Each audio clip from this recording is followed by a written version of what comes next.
지의 주제이신 하나님, 주님이 허락하신 이 아침 주님의 임재 앞에 모여 있습니다. 저의 마음을 돌이켜 주님께로 더 나오게 하옵소서. 나를 지으시고 나를 기르시는 주님의 두 손에 저희 하루를 모두 드립니다. 하나님 받아주시옵소서.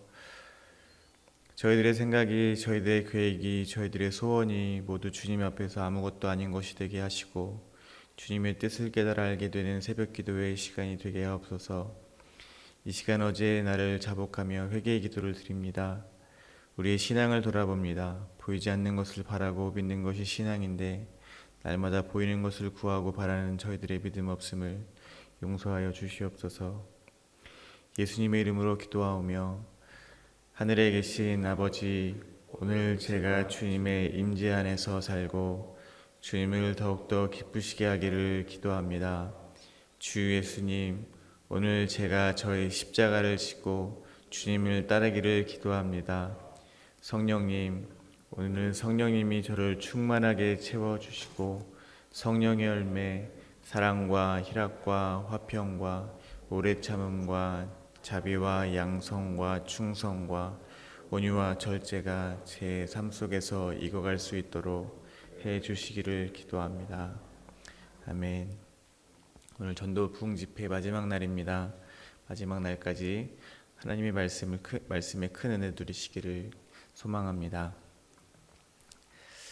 오늘 말씀을 나누겠습니다. 오늘 우리에게 주신 하나님의 말씀은 고린도전서 14장 26절에서 40절까지의 말씀입니다. 저와 여러분이 한 절씩 교독하겠습니다.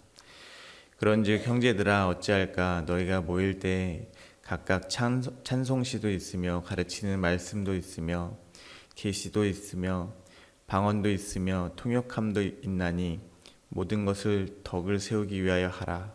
만일 누가 방언으로 말하거든 두 사람이나 많아야 세 사람이 차례를 따라하고 한 사람이 통역할 것이요, 만일 통역하는 자가 없으면 교회에서는 잠잠하고 자기와 하나님께 말할 것이요, 예언하는 자는 둘이나 셋이나 말하고 다른 이들은 분별할 것이요, 만일 곁에 앉아 있는 다른 이에게 계시가 있으면 먼저 하는 자는 잠잠할지라. 너희는 다 모든 사람으로 배우게 하고 모든 사람으로 권면을 받게 하기 위하여 하나씩 하나씩 예언할 수 있느니라. 예언하는 자들의 영은 예언하는 자들에게 제재를 받나니 하나님은 무질서의 하나님이 아니시오 오직 화평의 하나님이시니라.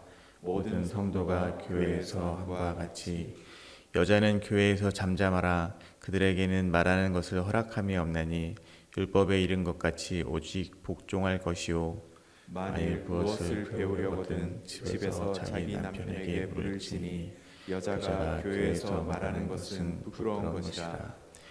하나님의 말씀이 너희로부터 난 것이냐 또는 너희에게만 임한 것이냐.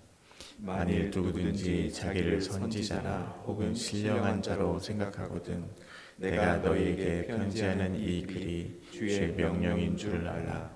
만일 누구든지 알지 못하면 그는 알지 못한 자니라. 그런즉 형제들아, 예언하기를 사모하며 방언 말하기를 금하지 말라. 함께 읽겠습니다.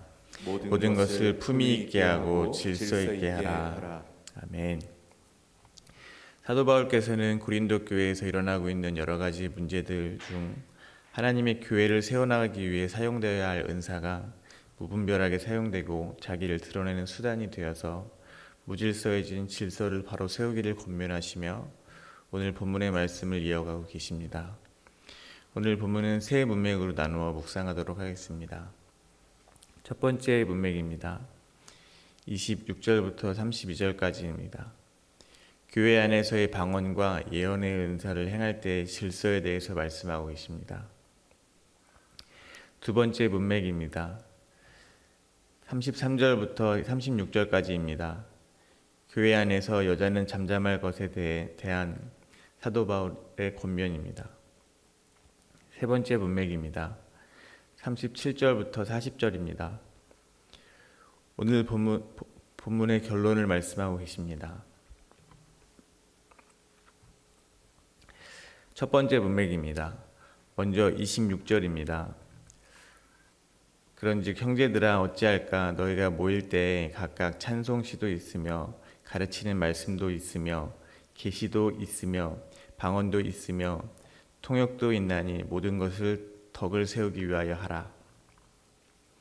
사도 바울께서는 고린도 교회 성도들을 형제들아라고 부르고 계십니다. 고린도전서 1장에서 보여주셨듯이 고린도 교회 교인들을 거룩한 성도라고 불렀던 그 사랑의 마음을 다시 한번 드러내십니다. 사도 바울의 책망은 계속해서 사도 바울께서 강조하고 계신 사랑 위에 있는 것임을 엿볼 수가 있습니다. 사도 바울께서는 사랑의 마음으로 고린도 교회 안에 풍성한 은사가 존재하니 이 모든 것을 사용함에 있어서 덕을 세우기 위하여 하라고 다시 한번 권면하고 계신 것입니다. 첫 번째로 방언을 함에 있어서의 질서를 말씀하고 계십니다. 27절과 28절입니다. 만일 누가 방언으로 말하거든 두 사람이나 많아야 세 사람이 차례를 따라 하고 한 사람이 통역할 것이요 만일 통역하는 자가 없으면 교회에서는 잠잠하고 자기와 하나님께 말할 것이요. 당시 교회 안에서의 상황을 엿볼 수가 있습니다. 예배가 질서 가운데 진행되고 있는 그때 갑자기 서로 방언을 하며 자신의 방언함을 뽐내므로 교회의 질서를 해치고 있었음을 알 수 있습니다. 이러한 상황 속에서 사도 바울께서는 원칙을 세워주십니다. 두세 사람이 하되 차례를 지키라는 것입니다. 너무 많은 사람이 하지 말라는 것입니다. 많아야 3명 정도만 하라는 것입니다. 그리고 반드시 차례를 지켜서 하라는 것입니다. 하지만 이도 통역하여 교회의 덕을 세우지 않는다면 하지 말라고 하십니다. 역시 공적인 예배에서 가장 중요한 것은 교회 전체의 덕을 세우는 데 있음을 알 수 있습니다. 이러한 상상을 해봅니다. 이곳에서 예배를 드리는데 이곳 저곳에서 방언으로 이야기하는 사람들이 생겨나는 것입니다. 분위기는 매우 뜨거웠고 자유로워졌습니다. 그래서 확신을 갖게 된 사람들이 여기저기서 일어나서 너도 나도 방언으로 선포하는 것입니다. 상상을 하면 굉장히 멋있는 예배가 될 것입니다. 그러한 예배를 드린다면 정말 은혜가 충만할 것만 같습니다. 그런데 사도 바울께서는 함께 드리는 예배의 질서가 그것보다 더 중요하다고 말씀하고 계시는 것입니다. 심지어는 교회의 덕을 세울 수 있는 통역이 없다면 아예 하지 말라고 혼자 있을 때 하나님께만 하라고 하고 계시는 것입니다. 어떻게 그럴 수 있는지 생각해 보면 간단합니다. 은사를 받지 않는 사람들에 대한 배려가 이 공동체 안에서 더 중요하기 때문입니다. 한 사람이라도 소외를 받고 있다면 모두가 멈춰설 수 있어야 한다는 것입니다. 저희들에게도 교회에서 또한 사회에서 연약한 이를 배려하는 마음이 있기를 바랍니다. 또한 하나님께서는 사랑을 실천하는 것을 가장 기뻐하신다는 것에 대한 저희들의 확신이 있기를 바랍니다. 그리고 연약한 지체를 위해서 언제든지 모든 것을 멈출 수 있는 용기가 저희들에게도 있기를 바랍니다. 이어서 예언을 하는 것에도 질서를 지키시기를 권면하십니다. 29절부터 32절입니다. 예언하는 자는 둘이나 셋이나 말하고 다른 이들은 분별할 것이요 만일 곁에 앉아 있는 다른 이에게 계시가 있으면 먼저 하던 자는 잠잠할지니라. 너희는 다 모든 사람으로 배우게 하고 모든 사람으로 권면을 받게 하기 위하여 하나씩 예언할 수 있느니라. 예언하는 자들의 영은 예언하는 자들에게 제재를 받나니. 예언함에 있어서도 마찬가지로 절제와 질서가 필요함을 말씀하고 계십니다. 예언의 말씀은 특별히 더 주의를 주고 계십니다. 요한일서 4장 1절에는 다음과 같은 말씀이 있습니다. 사랑하는 자들아 영을 다 믿지 말고 오직 영들이 하나님께 속하였으나 분별하라. 많은 거짓 선지자가 세상에 나왔습니다. 예언이 행해지는 그때 반드시 분별을 하라고 말씀하고 계시는 것입니다. 영으로 이야기한다고 다 성령의 역사가 아니라는 뜻입니다. 그러면 분별의 기준을 어떻게 세워야 할까요? 고린도전서 12장 3절을 보면 이렇게 되어 있습니다. 그러므로 내가 너에게 말하노니 하나님의 영으로 말하는 자는 누구든지 예수를 저주할 자라 하지 아니하고 또 성령으로 아니하고는 예수를 주시라 할 수 없느니라. 사도 바울께서 계속해서 말씀하신 것 같이 성령으로 인한 예언은 성경의 기초 아래 그리스도를 머리로 하여 교회를 세워가기 위한 것으로 예수님이 주님이시고 그 주권을 드러내는 내용이라고 하셨습니다. 예수님이 복음서를 통해 보여주신 복음의 내용과 일치해야 함을 기억하시기 바랍니다. 예언의 목적은 분명합니다. 모든 사람으로 배우게 하고 모든 사람으로 권면을 받게 하기 위해서입니다. 예언은 학자들의 글에 의하면 현대의 개념으로는 성경을 잘 해석해서 정확하게 말하는 설교와 비슷하다고 합니다. 성경 말씀은 저희가 알다시피 성령의 조명하심으로 깨닫게 되어야 되는 것입니다. 방언처럼 신비한 상태에서 말하는 것이 아니라 뚜렷한 의식으로 정확하게 말하는 것입니다. 그렇게 질서 있고 서로 그 내용에 합당한 것인지 확인하며 하나씩 해야 한다고 사도 바울께서는 권면하고 계시는 것입니다. 마찬가지로 예언의 질서를 세워감에도 그 기준은 교회의 덕을 세우는 것이며 서로 사랑하고 배려하는 것입니다. 만약에 예수님을 믿는다고 하는 성도 간의 대화가 늘 세상에서의 돈 버는 이야기, 정치 이야기, 연예인 이야기 같은 것들만 하고 있다면 그건 사실 성도의 모임이라고 부를 수 없을 것입니다. 하지만 예수님께서 올라가신 그 모습 그대로 다시 오신다고 하신 약속을 믿고 기다리는 성도들의 모임이라면 늘 주님을 기다리는 그리움으로 성경 말씀을 사모하며 읽을 것이고 깨닫게 된 것을 누군가는 얘기하게 될 것입니다. 크고 작은 성도들의 모임에서 성령의 조명하심으로 깨달은 말씀으로 그 모임이 세워져 가기 위해서는 사랑의 기초 위에서 그 나눔이 이루어져야 함을 잊지 마시길 바랍니다. 늘 사랑의 기초 위에서 지식의 나눔이 있는지 돌아보시길 바랍니다. 우리의 모임 가운데 자랑이 아닌 늘 배려가 가득하시기를 소망합니다. 이어서 두 번째 문맥입니다. 예수님은 교회에서 여자는 잠잠할 것을 권면하고 계십니다. 34절과 36절입니다. 여자는 교회에서 잠잠하라. 그들에게는 말하는 것을 허락함이 없나니 율법에 이른 것 같이 오직 복종할 것이요 만일 무엇을 배우려거든 집에서 자기 남편에게 물을지니라. 여자가 교회에서 말하는 것은 부끄러운 것이라. 하나님의 말씀이 너희로부터 난 것이냐 또는 너희에게만 임한 것이냐. 사도 바울께서 지금까지 교회에서 질서를 어지럽게 하는 일에 대해서 설명하셨습니다. 그리고 질서 있게 행하라고 권면하셨습니다. 그 어지럽히는 이들을 여자로 지목하고 있는 것입니다. 이를 통해 저희가 추측할 수 있는 하나는 당시 은사를 풍성하게 받은 사람 중에는 여자들이 많았다는 것입니다.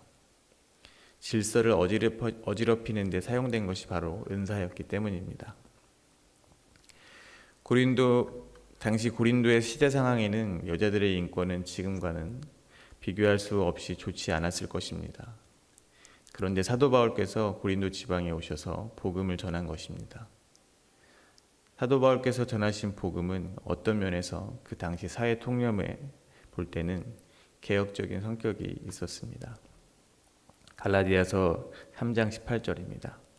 너희는 유대인이나 헬라인이나 종이나 자유인이나 남자나 여자나 다 그리스도 안에 예수 안에서 하나이니라. 억압받고 천대당하던 여자들에게는 정말 새로운 시대가 열리는 것 같은 소식이었을 것이라고 생각합니다. 그런데 교회 안에서 자신은 은사를 받았다면 억압되었던 그들의 정서가 아무래도 더 외적으로 활발하게 표현이 되었을 것이라고 충분히 추측할 수 있습니다. 교회에서만 질서를 혼란하게 한 것이 아니라 가부장적인 분위기가 일반적인 그 당시의 가정의 질서도 혼란해졌을 것을 추측할 수 있습니다. 억눌렸던 아내들은 은사를 받아서 예언도 하고 방언도 하고 하는데 남편은 그렇지 못했다면 아마 아내들은 생전 처음으로 남편보다 우월감에 빠졌을지도 모르겠습니다. 이렇게 가정이나 교회에서 그동안 억눌렸던 것들이 풀려나면서 혼란해진 여자들에게 오직 복종하고 자기 집에서 남편에게만 묻고 심지어 교회에서는 말하는 것이 부끄러운 것이라고 사도 바울께서는 말씀하고 계시는 것입니다. 지금의 시대와는 많이 동떨어진 이야기일 수 있지만 당시의 특수한 상황을 고려한다면 사도 바울의 권면은 결코 여성을 차별하는 발언은 아닐 것입니다. 오늘의 본문의 결론이 모든 것을 품위 있게 하고 질서 있게 하라로 끝난다는 것을 고려한다면 지금 여자들에게 하고 있는 잠잠하라의 권면도 결국엔 사랑의 기초 위에서 품위 있고 질서 있게 하라는 것임을 알 수 있습니다. 저희는 이러한 본문을 통해서 시대를 꿰뚫고 있는 복음의 원리를 발견하여서 저의 삶에 적용하게 되시기를 바랍니다. 또한 이를 통해서 한 가지 더 묵상할 수 있습니다. 34절의 말씀을 조금 넓게 보아서 여자의 자리에 모든 교회의 성도들을 넣어서 읽어보는 것입니다. 아시다시피 성경은 교회인 성도를 신부로 그리스도를 신랑으로 비유하고 있기 때문입니다. 여자의 자리에 모든 교회의 성도를 넣어서 본다면 우리의 머리 되신 그리스도께서 우리의 남편이 될 것입니다. 주님의 신부가 된 모든 성도들은 신랑이 되시는 주님께 모든 삶의 주도권을 내어드리고 잠잠한 삶을 살고 무엇이든 신랑이 되시는 주님의 뜻을 묻고 구하는 삶이 되시기를 소망합니다. 사도 바울께서 지금 강조하고 있는 것은 질서입니다. 교회를 세우기 위해서 주님이 주신 질서는 그리스도를 머리로 한 몸으로서의 질서입니다. 따라서 교회 안에서 세워져야 하는 성도 간의 질서 이전에 각 성도들은 자신과 그리스도와의 질서를 먼저 세워야 함을 묵상할 수 있습니다. 머리는 모든 지체들에게 어떻게 행해야 할지를 알려줍니다. 지체들 중 한 곳에서 통증이 생기면 머리는 다른 지체들에게 그 아픔을 전달하여 함께 고통을 나누게 하기도 하고 몸 전체가 가장 안전할 수 있도록 하기 위해서 머리로부터 모든 것이 결정이 됩니다. 나와 그리스도와의 관계의 질서가 바로 잡히면 나의 생각과 의지로 살던 삶에서 우리 구주 예수 그리스도의 생각과 의지로 살아가게 되는 것입니다. 삶의 주도권이 바뀐다는 것을 의미합니다.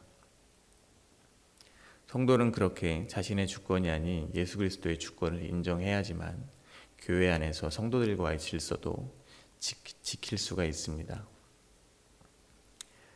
사도 바울께서 그 누구보다 방언을 더 말할 줄 알지만 1만 마디 방언보다 5마디 예언을 하고자 하셨던 것도 그의 삶 자체가 사도 바울이 사는 것이 아니고 사도 바울 안에 계신 그리스도를 믿는 믿음 안에서 살고 있는 것이기에 가능한 것이었습니다. 그리스도께 모든 주권을 빼앗겼기 때문에 자신이 영적으로 받은 은사와 자유를 자랑하지 않고 오직 십자가만을 자랑하며 사랑과 배려로 이웃에게 나아갈 수 있고 모든 성도가 그렇게 하기를 권면하고 있음을 묵상할 수 있습니다. 그래서 사도 바울께서는 마지막 세 번째 문맥에서 다음과 같이 말씀을 이어가고 계시는 것입니다. 36절부터 38절입니다. 하나님의 말씀이 너희로부터 난 것이냐 또는 너희에게만 임한 것이냐 만일 누구든지 자기를 선지자나 혹은 신령한 자로 생각하거든 내가 너희에게 편지하는 이 글이 주의 명령인 줄 알라. 만일 누구든지 알지 못하면 그는 알지 못한 자니라. 한마디로 교만한 자들에게 하나님의 말씀이 성령으로 인하여 주어진 것이지 너희 스스로 깨우친 것이 아니지 않느냐. 또한 이것은 교회를 세우기 위하여 모두에게 주신 것이지 너희만 알고 너희를 자랑하라고 준 것이 아니지 않느냐라고 말씀하고 계시는 것입니다. 이는 저희에게도 큰 교훈이 될 줄 믿습니다. 신앙생활을 오래 하다 보면 당연히 저희는 꿈을 꾸게 됩니다. 좀 더 신령한 은사를 갖기를 바라기도 하고 기도를 오래 해도 하나도 힘들지 않기를 바라기도 하고, 하나님의 말씀도 정말 잘 알아서 잘 전하기를 바라기도 합니다. 당연히 신앙이 성숙해져 가기를 바랍니다. 그러한 사람이라면 오늘 사도 바울께서 전해주시는 이 편지하는 글이 주님의 명령인 줄을 알라고 말씀하고 계시는 것입니다. 그런 사람이라면 그 성숙의 결과가 바로 형제를 사랑하는 마음으로 교회를 세워나가기 위해 자신의 은사마저도 절제하며 다른 성도들의 믿음이 반석 위에 세워져 가기를 바라는 것이 곧 주님의 뜻이라고 전해주고 계시는 것입니다. 사도 바울께서는 자신의 편지가 주님의 명령이라고 확신하고 있습니다. 심지어 누구든지 이 글이 주님의 명령인 줄을 알지 못하면 그는 주를 알지 못하는 자라고까지 말씀하고 계십니다. 자신의 편지와 주님을 동일시하고 있는 것입니다. 이렇듯 자신이 쓰는 편지가 곧 주님의 명령이라는 사도 바울의 확신과 자신감은 어디서 오는 것일까요?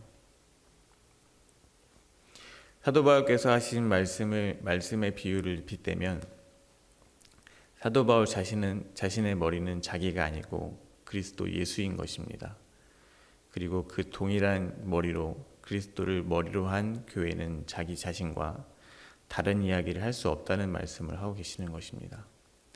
철저하게 날마다 십자가에서 죽고 그리스도가 머리가 되어 살기 때문에 자신의 편지를 주님의 명령이라고 확신하며 말할 수 있는 것은 아닌가 하는 생각을 했습니다. 저도 여러분도 거리낌 없이 사도 바울께서 하신 고백과 같이 그리스도와 함께 죽었고 이제는 그리스도가 사는 것이므로 우리가 전하는 말이 바로 곧 주님의 말씀이라고 고백할 수 있게 되기를 소망합니다. 말씀을 맺겠습니다. 39절과 40절입니다. 그런즉 내 형제들아 예언하기를 사모하며 방언하기를 금하지 말라. 모든 것을 품위 있게 하고 질서 있게 하라. 마지막 사도 바울의 말씀 속에서 이제까지 사도 바울께서 말씀하신 내용이 은사를 부정하는 것이 아니고 질서를 지켜서 교회의 덕을 세워가기를 바라고 계신다는 것을 알 수 있습니다. 사도 바울께서 고린도 교회의 성도들과 같은 머리, 그리스도 예수를 머리로 한 저희들에게 모든 것을 품위 있게 하라고 또 질서 있게 하라고 동일한 권면을 하고 계시는 것입니다. 서로 사랑하는 마음을 잃지 않기를 바라고 계시는 것입니다. 예수님은 양반처럼 또한 귀족처럼 품위를 지키지 않았습니다. 세리와 창기와 함께 하심으로 또한 연약한 이들에게 먼저 손을 내심으로 십자가를 지심으로 그렇게 품위를 지키셨습니다. 우리도 예수님이 지키셨던 그 품위를 닮아서 주님을 닮은 품위를 지키게 되기를 소망합니다. 또한 교회에서의 질서는 수직적으로 세워진 위계 질서가 아닙니다. 교회에서의 질서는 그리스도의 몸으로서 연약한 부분을 서로 감싸주고 채워줌으로 하나로 완성되어 가는 질서입니다. 그리스도께서 먼저 본을 보여주신 삶으로 죄인된 우리를 구원하기 위하여 친히 죄인이 되어주셨습니다. 예수 그리스도를 본받아 사도 바울께서도 다만 몇 사람이라도 구원하고자 약한 자들에게 약한 자와 같이 되어주셨습니다. 또한 여러 사람에게 여러 모습이 되어주셨습니다. 마찬가지로 저와 여러분도 예수 그리스도의 본을 받아서 공동체 안에 연약한 이들을 먼저 돌보며 자기를 내세우지 않고 서로 사랑의 마음을 끝까지 잃지 않게 되시기를 기도드립니다.